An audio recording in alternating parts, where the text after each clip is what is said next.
Fala, meus amigos, tudo bem com vocês? Que alegria nós estarmos juntos mais uma vez para mais um vídeo, para mais uma reflexão aqui no meu canal no YouTube. Eu quero ser um instrumento de Deus na sua vida, para que você possa crescer espiritualmente, para que você possa crescer intelectualmente, para que você possa crescer em todas as dimensões da sua vida. Espero que estes vídeos eles possam estar te ajudando muito. Antes de nós trabalharmos o tema deste vídeo, deixa eu dizer para você, vai lá, se inscreva no meu canal, já curte este vídeo, depois compartilha também aí com seus contatos, que este conteúdo possa alcançar um número cada vez maior de pessoas, para que vidas possam ser edificadas através destes ensinamentos. Gente, nós vamos hoje falar sobre o protagonismo do leigo.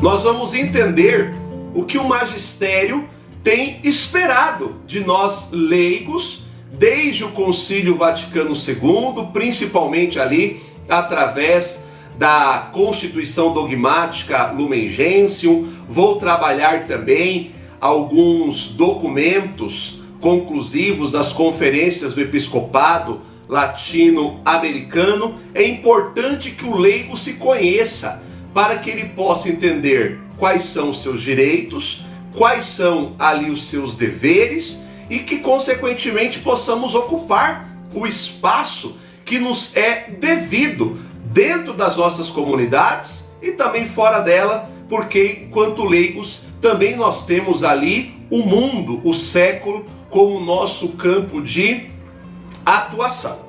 Bom, eu queria começar falando sobre a definição do termo leigo. O termo leigo, ele é uma palavra que vem ali da língua grega, vem da palavra laikos.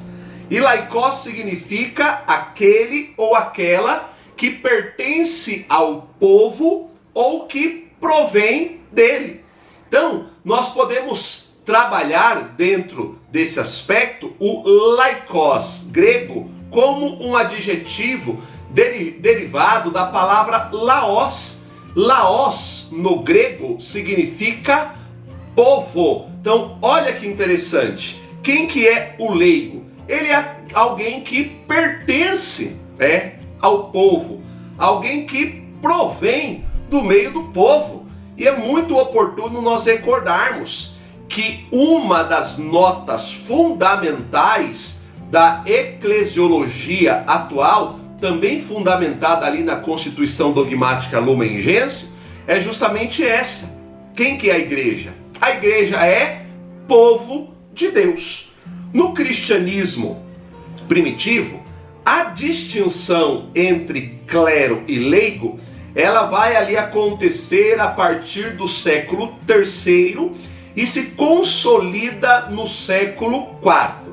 Embora o termo leigo ele já tenha ali aparecido antes, né? Nós temos ali documentos, os padres da igreja. Eu posso aqui citar a própria carta de Clemente de Roma, onde nós percebemos que a palavra ela já era ali utilizada. E Clemente de Roma ele é do finalzinho do primeiro século, início do século II. Então, a princípio, o termo leigo ele surge para quê? Para identificar os diferentes ministérios exercidos no seio da comunidade eclesial. Isso é muito profundo, isso é muito lindo, porque mostra desde os primórdios esta riqueza ministerial de uma igreja que é chamada ali a servir, ou que é chamada a estar a serviço. Mas o uso em voga mesmo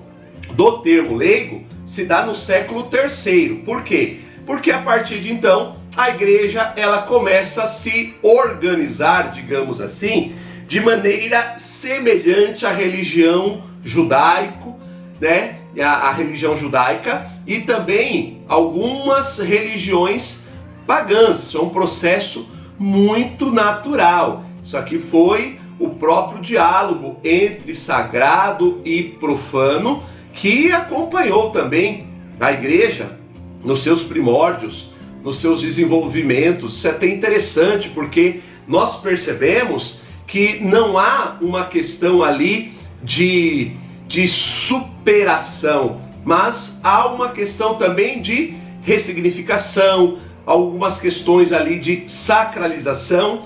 Mas enfim, para nós não divagarmos, então só para a gente poder entender, é no século III que o termo leigo, aí ele começa a ser utilizado para poder justificar então esta distinção entre clero e leigo, já a partir desta organização da própria igreja. O sacerdote então ele estava separado do restante da comunidade.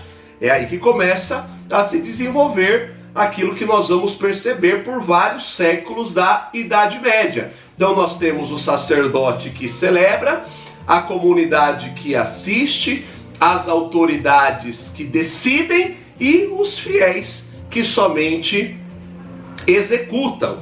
Então isso vai ali se desenvolvendo também ao longo dos séculos. Durante o império de Carlos Magno, aí nós já vamos ter praticamente uma separação total, podemos dizer assim.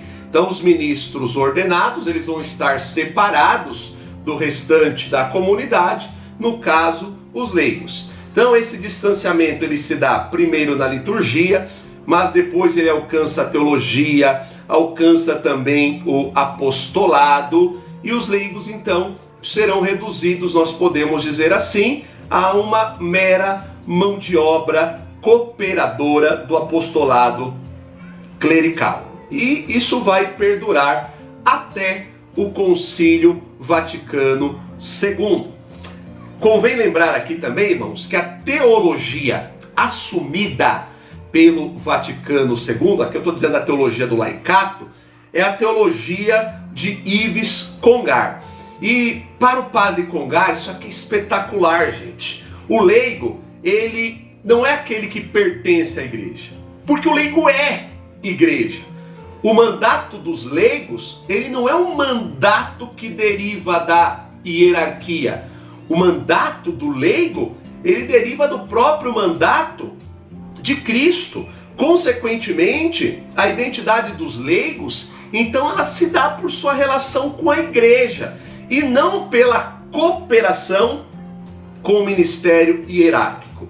E eu gosto muito de trabalhar a definição que a Lumen Gentium ela traz ali no parágrafo 31, quando ela define o laicato da seguinte forma: pelo nome de leigos, aqui são compreendidos todos os cristãos, exceto os membros de ordem sacra e do estado religioso aprovado na igreja.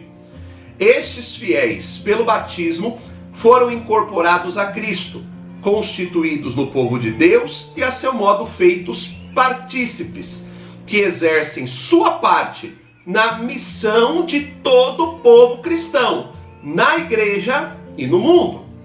É, porém, específico dos leigos, por sua própria vocação, procurar o reino de Deus, exercendo funções temporais e ordenando-a segundo Deus.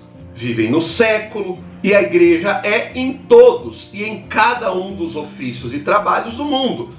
Vivem nas condições ordinárias da vida familiar e social, pelas quais sua existência é como que tecida. Então, olha que interessante. Então, a igreja que ela vai reconhecer, ou melhor, o magistério aqui vai reconhecer que o leigo, ele está ali no mundo para poder exercer a sua função, a sua missão, também dentro da comunidade, mas o mais interessante, fomos incorporados a Cristo pelo batismo. E é do batismo que se derivam, que surgem todos os ministérios, tanto o ordenado como também os não ordenados. Então, é do batismo que nós podemos dizer que existe um só povo, clero e leigos, formam um só povo a partir do batismo. Já não há mais ali uma separação.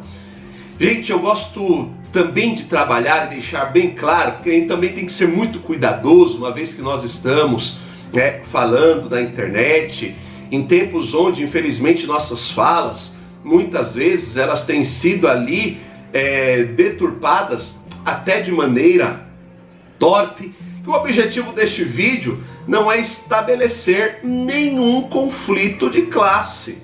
Pelo contrário, em comunhão, leigos e clérigos, nós somos chamados ali pelo batismo a servir ao povo de Deus, de maneira geral. Mas para isso é importante que o leigo ele se conheça, que é o trabalho que eu estou fazendo com vocês neste vídeo. Para nós finalizarmos, eu queria trazer aqui também algumas definições encontradas também nos documentos conclusivos do CELAM, que são as conferências do Episcopado Latino-Americano. Na conferência de Medellín, que aconteceu em 1968, já tinha acontecido a do Rio em 1955, mas esta aconteceu antes do Concílio Vaticano II, então em relação aos leigos ela não traz nenhuma novidade, até porque nós ainda não tínhamos as mudanças significativas em relação ao laicato, que já estavam ali presentes, sobretudo na Lumen Gentium, no Concílio Vaticano II. Então nós podemos dizer que para Medellín não é o batismo que caracteriza o leigo, nem muito menos a sua submissão à hierarquia, o exercício de uma função sagrada delegada no culto ou na organização eclesiástica, a integração ali no movimento da igreja. O que caracteriza o leigo para Medellín é o seu compromisso no mundo, quer de maneira profissional, política, pois ninguém se integra na história senão por meio de uma comunidade humana específica, secular, na linha de um projeto social. Então, para Medellín, uma atuação mais social, nós podemos dizer.